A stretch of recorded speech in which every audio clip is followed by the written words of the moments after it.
Well, hello, welcome back to the channel. We've been working on this D17 Allis, and I got a little bit more work to do on that thing before we're ready to start it, as you have seen in the previous videos. But tonight I want to work on the starter and just do a little bench test on that to make sure that it's ready to go before we go ahead and put that in the spot there on the flywheel. So if that's something you're interested in seeing, stick around because it's coming up.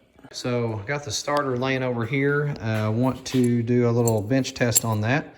The starter solenoid is actually up on the chassis here underneath the battery. If we look back over here at the tractor, there's your solenoid right here. So we're gonna have a hot lead coming down to the connection down here on the starter, which is what I'm gonna use on the bench. And then your hot cable coming from your battery is on the other side of that. And the way that works is as we apply a 12-volt signal to this terminal, as we turn the key on or if we push a button, whatever the case may be, then that closes the contacts and allows current to flow between the two leads, which then, of course, spins your starter. So we're going to kind of mimic that without the starter solenoid over here on the bench. And to do so, first thing we need to do is get the starter inside our vise right here where it's nice and secured, and then we'll connect up a couple of leads here. So let me get my camera situated and we'll step through it. All right, so I got my camera set up here. Let's go ahead and slide our starter into the vise here. I'm gonna put my terminal straight up here.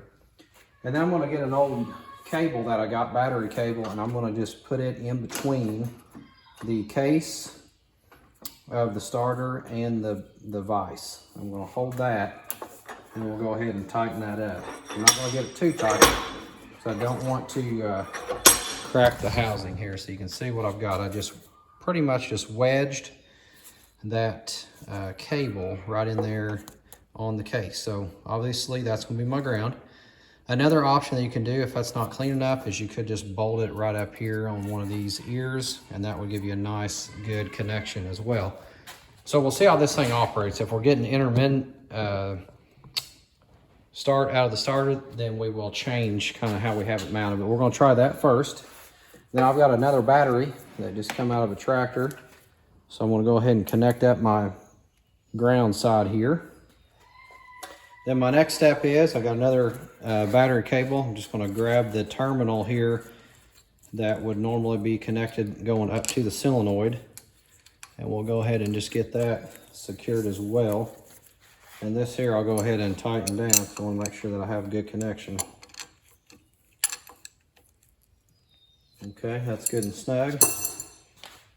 Next step, I'm going to go ahead and put on some safety glasses. And basically here's all we're going to do. I'm just going to touch the positive side of the battery.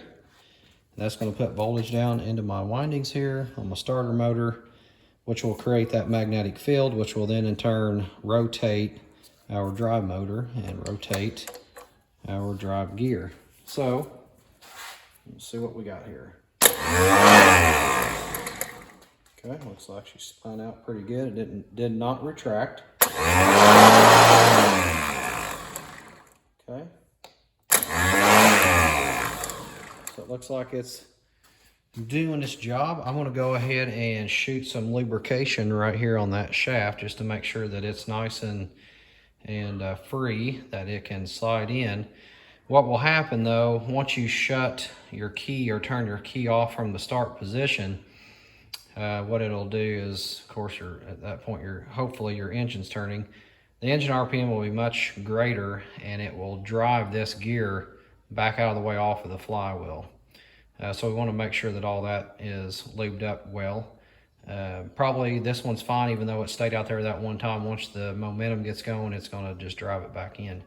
So I'm going to get some lube here and we're going to shoot on that thing and just make it a little bit freer. All right, so I'm just going to use some liquid wrench here and just kind of spray a little on that. And I'm going to go ahead and let this slide out a bit. I don't know if I can see back in there or not. Don't want to get too aggressive with it. Just want to get a little bit on the back of that shaft and then behind that. Okay, let me go ahead and hit this thing, see what she does.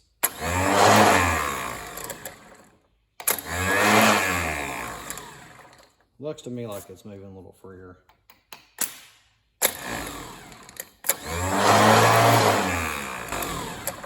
Okay, good deal. That's about it. You can use this same method on just about any starter, really. Nothing to it. Just make sure that you got it nice and secured in your vise so you don't have to worry about anything happening there or getting loose on you.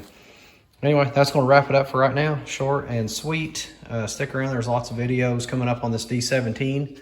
Hopefully here in the next video or two, we'll be firing that thing up for the first time. So I think that's going to be an interesting video. We'll be able to check out all those timing steps that I went through several videos ago just to make sure that all of that was correct. And hopefully it was, and we shall find out sooner or later. There's a few more things I need to do here on that before we get to that point. So those will be captured in other videos. But for now, thanks for watching. Hit like, subscribe, and we'll see you next time.